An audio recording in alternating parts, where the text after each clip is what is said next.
or it could be raining. And guess what? It can also happen mid-game too. It's awesome, isn't it? It's pretty sick. When you I hope it rains at some point, because I want you guys to see the effects of like each raindrop landing on the just landing on the gun. It's incredible, man. It is incredible. Well, I mean, you can see the environment here. So right now on a sunny day, you can see pretty much everything that's going on. But you can imagine what's going to happen when it starts to rain. You can't see things that are a little bit too far away. So maybe you, with that sniper rifle, trying to take people out like 100 yards, 200 yards away, that might not be able to happen anymore. Unless you're a skilled player, then maybe you're just godly with a sniper rifle. But look at this player here. Only in Battlefield, man. Well, he was just getting... Is he done? I think he probably It looked like he was getting rocked just a little bit. Look, vehicle disabled. You take him down. Wow. Vehicle destroyed. What a use there. That was fantastic. That was some great shots there, and that was the field gun. And that thing is just brutal. And another gun that I actually haven't had a chance to even try out for myself, too. It's really one of the LMGs. Yeah, this is one of the LMGs. Look at that side-loading magazine there. That's a little bit different. This is one of the things about weaponry back then. I mean, each army had their own way of doing things, and you know, there wasn't one set way. So like, you can see it in the tanks. You can see the German tank is very different to the British tank, and that's exactly the same with the weaponry. I mean, they may have thought this might be a good idea. Other armies didn't think so.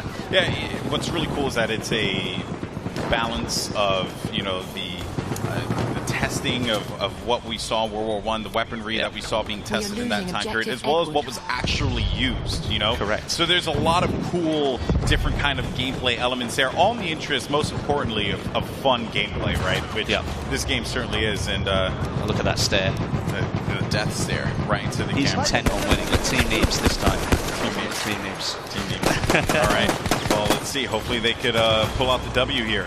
Well, obviously we've seen a lot of weapons here so far. We've seen gadgets and things, but maybe people don't know all the weapons that are on offer. So, first of all, you've got semi-automatic rifles. You've also got SMGs, LMGs, shotguns, sniper rifles, and you've got some pistols in there as well. So there's a full set of weaponry, just like you'd expect from a Battlefield game. Yeah, we were talking about it before just a little bit.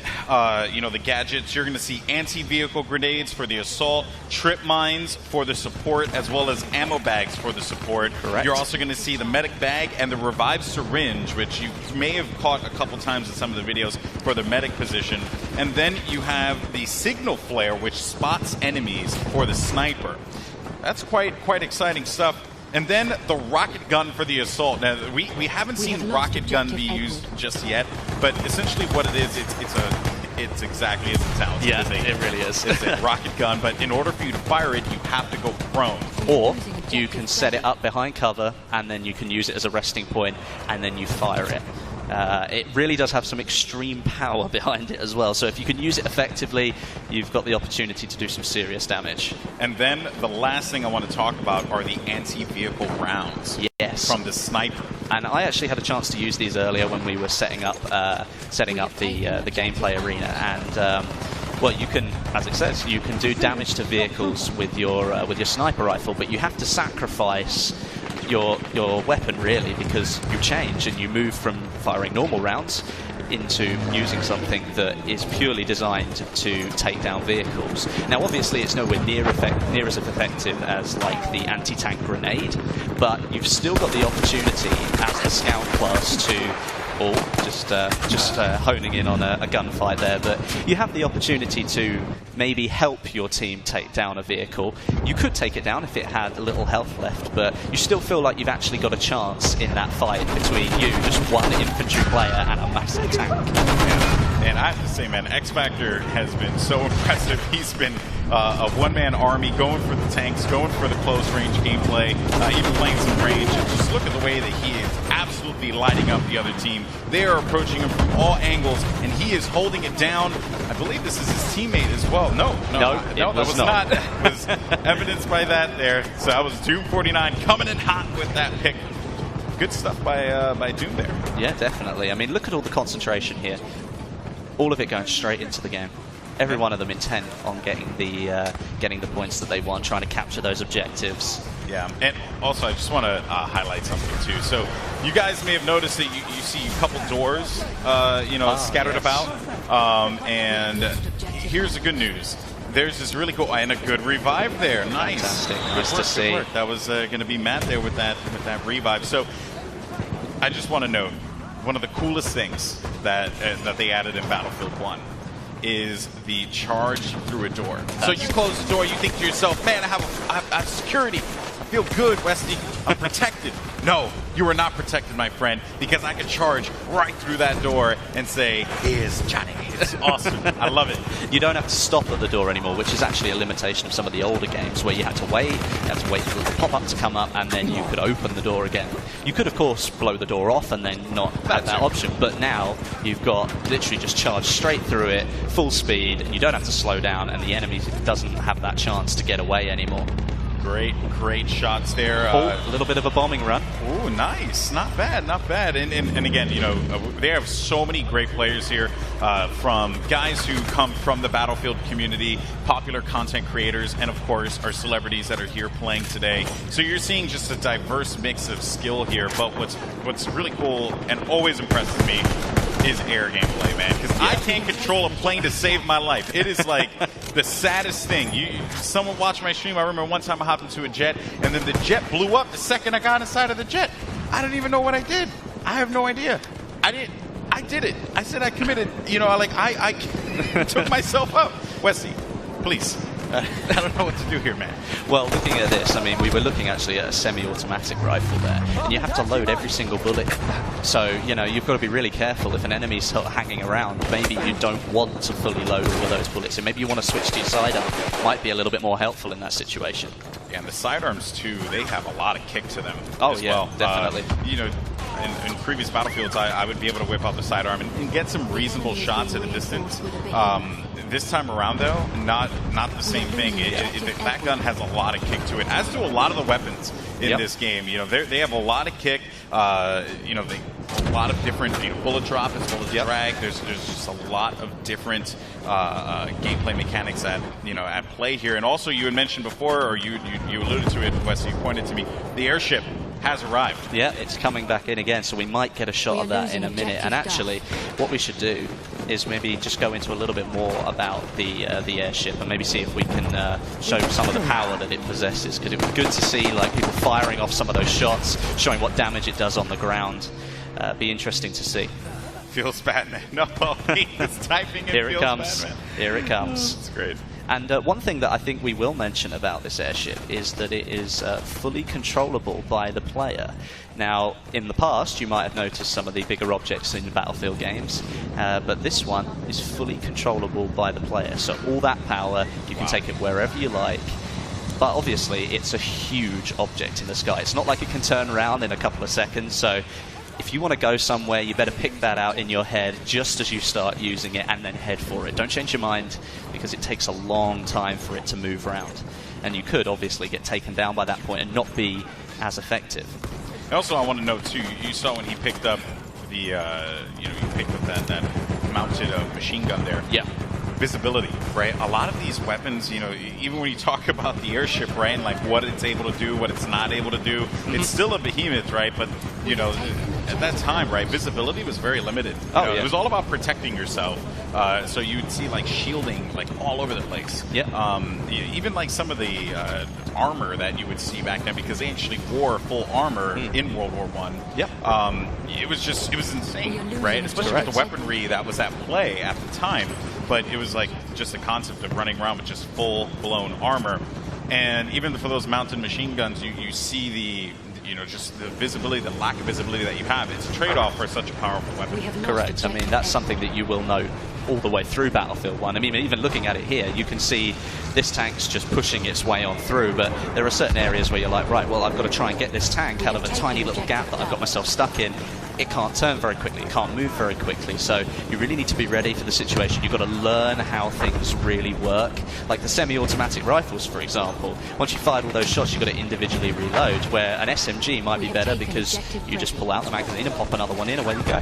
So there's all these different, sort of intricate little things here that will come into play. And I think that because it's still the Battlefield game that you know, but it's just a little bit different, and it's a little bit, I think it feels better.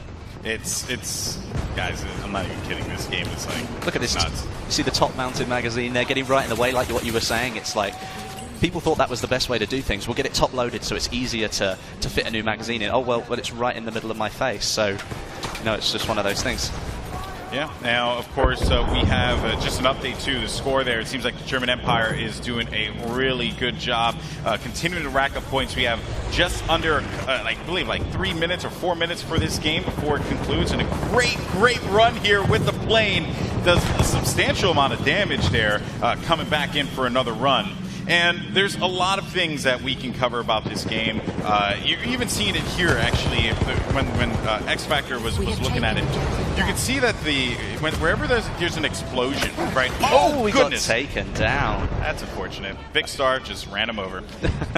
So, one thing to note, when a tank, explodes, right? When you shoot a shell into the ground, that ground now actually changes shape, right? It's fully deforming. Like you can just lower the ground a little bit to give yourself just a tad bit more cover. And now we're starting to see the rain come into play. So it started off as a beautiful sunny day in St. Quentin Scar, and now it's raining. Oh, but rain is beautiful in this game. Well, I mean, like we were saying, this changes visibility. And for people like pilots in the sky even, like, you're having to drive through rain now, maybe you haven't quite got the visibility on that other plane that you were looking to try and take down. Perhaps you need to change up your tactics, try and take people down on the ground instead. Here comes the rain, folks, and look at that sight. It's absolutely beautiful. I mean, look at all the background imagery as well. Look how far you can see. You can really see like the battle beyond what you're playing is going on in there as well. That's actually pretty cool. That was a good shot. Way to go, production team. Good job. Good job. The airship doesn't appear to have been damaged all that much. And again, it's the British Army that have got it. So they're doing quite a bit of damage. As a matter of fact, you see those gondolas there, right? They actually host mounted machine guns. Yeah. You can shoot down those gondolas individually. Yeah. They will come crashing down on the ground. So there's just like carnage everywhere. Level cap, though, got shut down. If you've got an extreme, if you think you've got good aim and you want to take the sniper rifle, it is actually possible to kill the people sitting in those gondolas without taking it down. You can take them out from the on the airship. Oh, look how much damage is being done now. Oh, it looks like it's about to go. Oh, yeah. Or is it just the front? Is it coming down? It's coming down. I think it's coming down again. This is certainly not looking good for the airship. This was a UK airship here, and just the damage being done all the way in the distance. Look at that there, folks. All the way out there. This guy, Snowmount's nowhere near it, but it doesn't matter. Look at that. Just crashing it's gone completely down. Oh, man. But it comes down in a different position. It didn't come down there in the last game. The farmland, man. Yeah. Think about the farm. You've got a little bit jutting into some, the town area here, so you can see it's done some damage to the buildings, but it fell in a very different position, so it may not change that location as much as it did before. Yeah, before it was like smack dab in the middle, right? I mean, it was actually a very well-placed one, considering I think the production team got a good shot with that one. Oh, yeah, it was great. Oh, this guy's just biding his time because there's an enemy tank out here. So he has the tank grenade. Yeah. Oh, he threw. He might have cancelled it. Yeah, he had to cancel. Something that you will notice. Look at the weapons here. Because it's raining, you've actually got water falling on the weapon. You can see it there on the magazine quite clearly that it rests on the weapon. So all the visuals are changing as the weather changes. So not only can you not see as far, but the weapon that you're looking at, it actually has got rain all over it, just like you would expect if it was raining and you were outside. Oh, gets the tracks. Oh, nice job there. Trying to get a pick here. Wiz Khalifa, though, is going to fall down, and that was going to be Gavin who picks up this stop. Look at that intense face right there. So intense. And here comes another bombing run and perspective from the plane. First, but that looks fantastic, doesn't it? Look, you can see all the movement in front there by the propellers. That's absolutely incredible. No! He hit the tree. I don't think he's quite got the power to get going again. No, he didn't. And it's just blown up. And there you have it, folks. The German Empire reigns supreme.